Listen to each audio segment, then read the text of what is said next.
was wearing. Me and my crew, we wanted to wear what no one else was wearing. We were like this early group of tastemakers determining what was cool. When the Jordan 1 came out, we thought it was whack. Initially, like, corny people wore them. And the 2 came out, the 2 was like, okay, there's an improvement. Really, like, Tinker Hatfield saved that whole scheme. Because when he came in and brought that his design to it, and then Jordan kept on becoming a better ball player, Jordan had the ability to draw people's attention beyond the nucleus of the ball player community. Tinker had a way of somehow grasping that ethos and combining it with the greatness of Jordan and fusing that into a sneaker so that by the Jordan 3, 4, 5, and then beyond, the Jordan brand becomes larger than life. Practically every time we built a shoe, it was improvement. I felt like it was time to sort of zig a little bit, and Michael was like, yeah, baby, let's do it. I never wanted heavy shoes. I always wanted to feel light on my feet. Michael wants it to be breathable. I do too. It was just reinventing mesh. Along the way, keep talking to Michael and trying to riff off of his personality. I was watching him play one day. He was kind of floating around the edges of the game, like a fighter pilot in a World War II movie. He used to put nose art on World War II fighter planes. So I put flames on the side of this shoe. I drew them backwards because we were always fighting convention. I want to be different. But he wants to, and there's been times where he's been way different. And I said, no, that's not me. You got to come back a little bit. In '91, he won the first of 6 championships. Michael Jordan is the unanimous MVP. We're always trying to solve problems for the best athletes in the world. But one of the problems that you run into in design is how you're going to make it newer and different from year to year. People kept lining up for the shoes. They're already proving to be quite popular. And Michael kept winning championships. Wear out the right forefoot or the left forefoot because of my turning, because of my agility. He's 6'6", 210 pounds. You have to really make sure that these shoes don't roll over. I came up with these fingers that help hold his foot on the platform. The tan was one of the shoes where I retired the first time.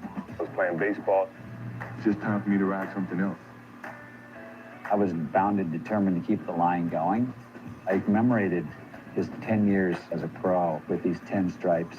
I wanted a lifestyle basketball shoe where you still play the game with that shoe, but then at the end of the day, you can wear it, with the tuxedo. We sourced this really high-quality patent leather a few months later, pull it out of the bag in a hotel room, show it to him. It's basically a holy shoe. That's amazing. Several months later, he unretires. And I said, don't wear them in the game because they're not ready to go to market or anything. Today, he will sport a brand new pair of shoes. They are black patent leather. They are very stylish. I just about fell out of my chair. I'm like, oh God, geez. He thought one way, I thought another, and lo and behold, I won. You can be inspired by all kinds of things, but maybe the most reliable inspiration is just Michael. He reminded me of a powerful predatory cat, and I just call it the black cat. He goes, how did you know that? And I said, know what? He goes, how did you know that only my very best and closest friends have always called me Black Cat? We were becoming close enough over these years that I could communicate with him on a different level. We're going through working on the Air Jordans, and you have to, again, top yourself each year. And that, to me, is like pressure that's healthy. You need it in order to push yourself. But on top of all that, it was just pure exhaustion. Just working and traveling, and the 100-hour weeks, and the missing of children's birthdays and holidays. My kids were getting older, and I desperately wanted to spend more time with them, and my wife too, and they were really patient. Right around about the 15th Air Jordan, I was feeling the effects of that.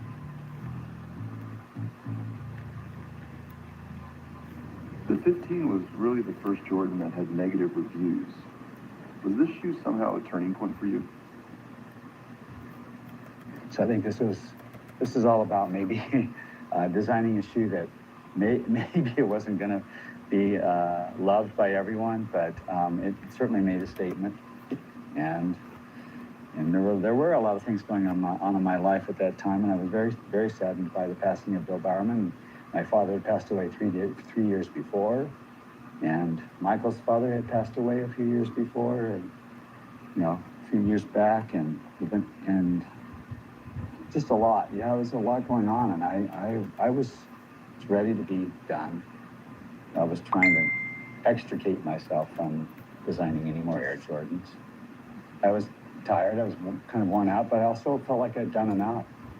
And Bill Bowerman passing away was huge.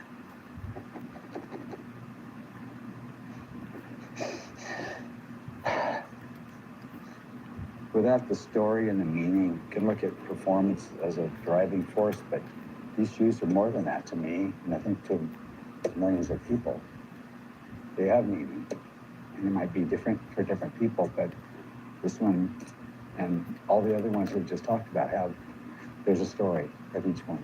So it's not just scribbling on a piece of paper and coming up with a design. It's a lot of effort that goes into trying to be meaningful. I did think it was the end of my shoe designing career. After that shoe, I took myself off the Air Jordan line. Tinker's out in a zone that makes a lot of people uncomfortable.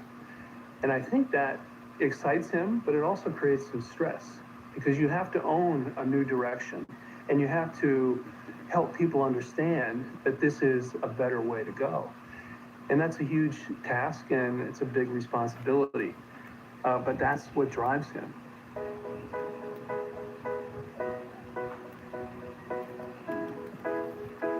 Good job.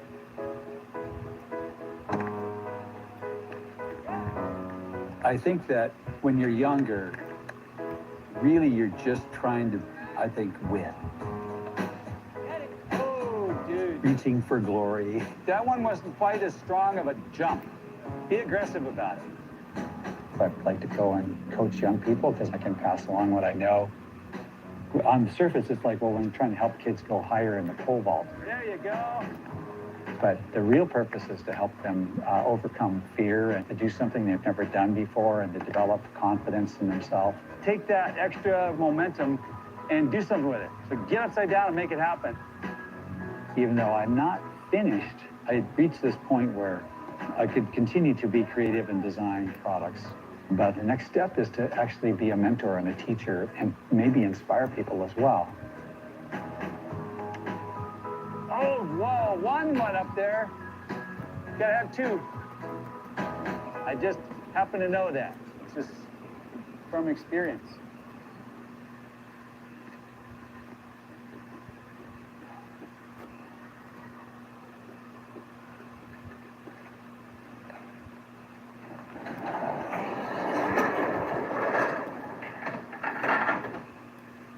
In 2005, I came out of Jordan retirement and designed the Jordan 20. I asked him to come back because 20 was somewhat of a special shoe.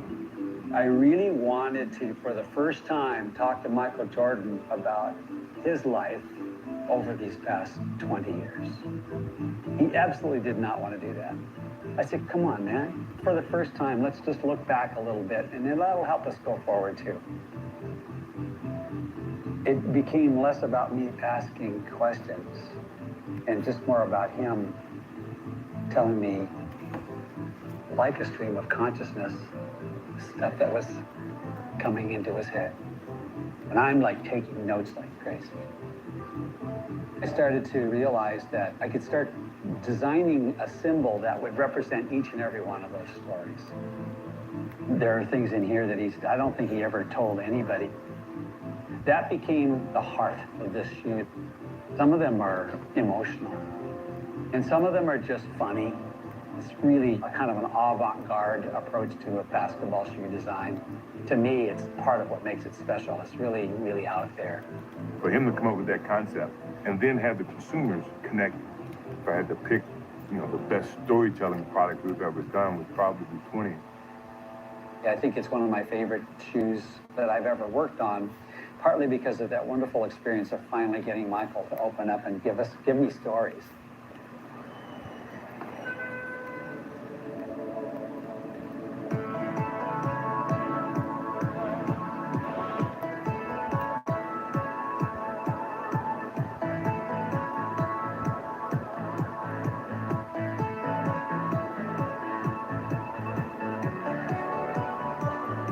what you're about to see is our very first toe in the water toward full adaptability. Just step into the shoe, it automatically closes. Who would like to try it on?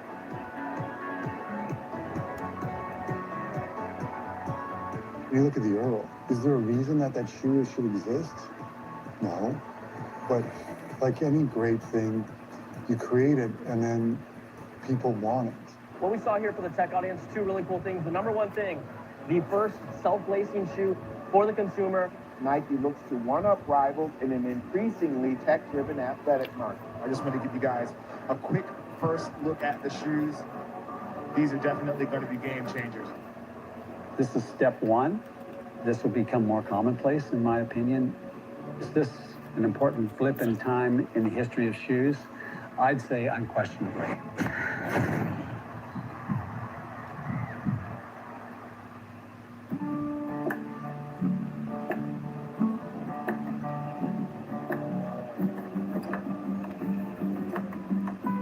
Before Bill passed away, he wrote me a note. The note went like this.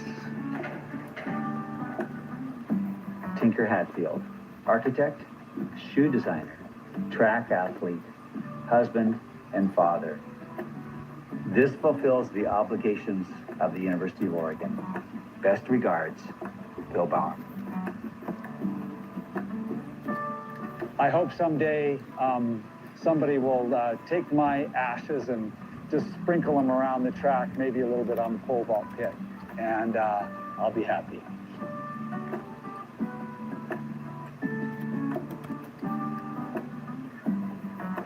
I think if you just stay in your studio and try and dream up new ideas, there's not a good foundation for your idea.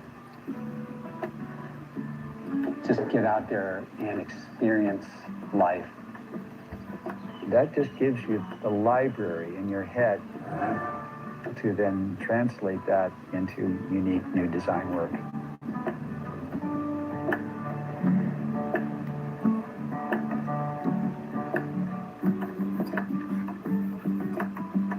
There are many designers out there that are really great at refining and interpreting existing stuff and moving the needle just a little bit.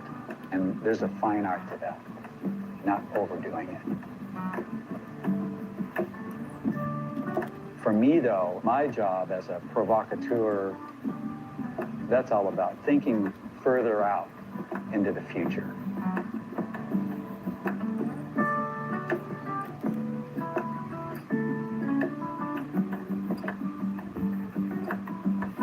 You have to look at the landscape of the world and go, okay, I'm going to solve some problems.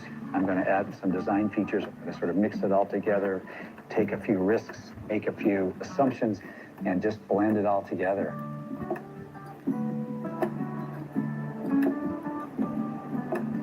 That job does not go without its pitfalls. But if people don't either love or hate your work, you just haven't done all that much.